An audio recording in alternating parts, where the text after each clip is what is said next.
And we are rolling. What's up? I know I haven't posted in a long minute, but that is because I've been sick for the past couple of days, but I'm better now. And so I will post way more frequently because I've kind of been caught up in that whole thing. So this video, since preseason's almost over and we're almost going to get to the NBA season, this is just my standings predictions for each conference, but we're going to do a different video for each conference. So for this video, we're doing the Eastern Conference. Oh yeah, by the way, I have Magic and Larry here, obviously, and you know the deal. So yeah, let's just get into it. At number 15, the last seed in the Eastern Conference, I have the Pistons. I think they were one of the bottom seeds in the East last season, and I think obviously adding Cade Cunningham will help, but I don't think it could push them past some of these other teams in the conference. At number 14, I have the Magic. Now people say, oh, I think the Magic will be like the last seed, but I think that adding Markelle Fultz, bringing back Markelle Fultz and John Isaac will help a lot. And I think that they'll just like slightly not be the worst team in the East. Next at 13, we have the Cavs. Now, I think they made a lot of, they re-signed Jared Allen and got Lauri Markkanen, but I don't think it'll help that much. And I think the whole Colin Sexton thing will be hopefully dealt with. And I think that and all these guys will probably improve, but I just don't think that they could, move into a play-in spot. Next, we have the Raptors, and I think that they'll be better than the Cavs because I don't think the Cavs have that star. They have a bunch of options as that could be their first option, while the Raptors have Siakam and then Van Vliet, who could be who are almost all-stars. Siakam was an all-star, and they have Scotty Barnes, which I think will help, and all these other guys. I think that's a solid team. They could push into a play-in spot, but I don't think so. Next, I have the Wizards, and in my first video that I ever posted, I said that they could probably make a play-in, but I don't think so. I said they probably, don't be surprised if they could, but I don't think they will, just because, honestly, the East has gradually become more competitive, and I don't think they could push past the next team I have, which is the Hornets. I think they had an amazing offseason, getting all these guys, having an amazing draft, and then getting guys like Mason Plumlee and then Kelly Oubre. I think those are really good moves. So I think that they make the play-in barely, just like last year. But I think, as I said, it got more competitive. So I think they basically improved. Next, I have the Pacers. They didn't do much this offseason, but they got the coaching hire, Rick Carlisle. I think that'll help a lot.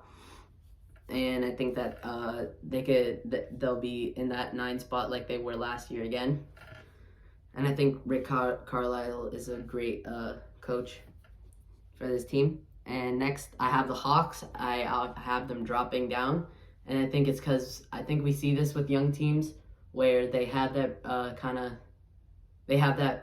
teams that haven't made the playoffs. And then they make the playoffs that one year. Everybody's like, oh, they're on the rise. And then they have that kind of drop down year, which I think the Hawks will have.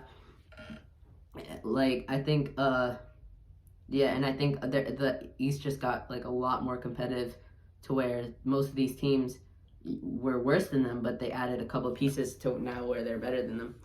The Knicks I have at 7. I think they're more of an experienced team, and I think people are saying oh, Julius Randle will drop down.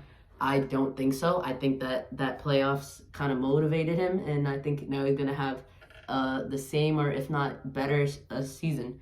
And they got Kemba Walker, who's finally first scoring option, that scoring option. They could have that and that facilitator at the point, and that veteran presence. Next at number 6, and they had never mind. I was gonna say they had an amazing draft, but I think all they got was Quentin Grimes. So next we have the Celtics. I think the Celtics could bounce back from that year that they had last year because it was mainly due to injuries, and now they have that center that they always needed in Al Horford, and they have a replacement for Kemba Walker and Dennis Schroeder, and I think that could really help this team. Next, I have the Bulls, and I think most people have them lower, but I think the Bulls are just really, like, they're well put together. Like, people say, oh, they're not that good at defense. Well, they have these guys that could guard your best player, like Patrick Williams, or like Caruso, or like Derrick Jones Jr. Next, I have the Sixers, and I think the Sixers will be 4. I think no matter what, if Ben Simmons stays, I think if Ben Simmons stays, they'll still be number 4. They just probably won't go deep into the playoffs. If they get rid of Ben Simmons, I think they'll still be 4, but or they could be 3, but I think they'll just go deeper into the playoffs. And no matter who you trade Ben Simmons for, whether it's D'Angelo Russell or anything, you'd still have this really good team. It's just kind of like a little bug that they have in that team right now, which is Ben Simmons. And next we have the Heat. Oh, I think I saw a report that Ben Simmons is staying with the team. So that's fun. I think they'll probably trade him before the trade deadline, though. Next we have the Heat at number 3. I think this is because I think they made a really good move, obviously getting Kyle Lowry, so they have that point that they needed. Well, they had Goran Dragic, but they had him coming off the bench, I believe. But now they have that starting point guard that they had, so they don't have to put Tyler Hero in an uncomfortable position, which I think that's what they did last year. I think that's why he regressed last year, was because he was playing an unnatural position for him, which is a point guard.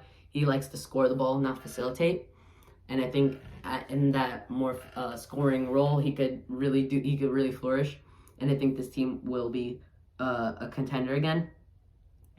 Next I have the Nets at number 2, and not at number 1, because I think still injuries is a concern for this Nets team. Even though I won't think it won't be as bad as last year. I think it'll still be a factor, and obviously we don't know the situation with Kyrie, whether he'll be able to play or not in home games. And I think they still have a strong backup in Patty Mills, but I just don't think you could fill that Kyrie role.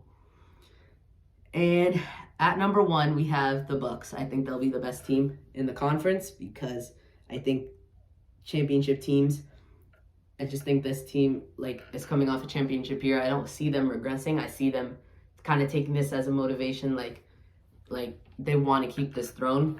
So I think they'll be great through the regular season, but I don't know about the playoffs. But I think I'm sure on the fact that they'll be great in the regular season. And we've seen them in preseason with their starters, and they look phenomenal. And yeah, those are my standings predictions.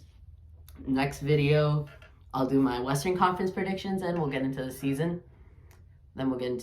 And yeah, that's pretty much it. Say bye to Larry Magic. Say bye to John the Statue. Like, subscribe, do all those fun things. And we are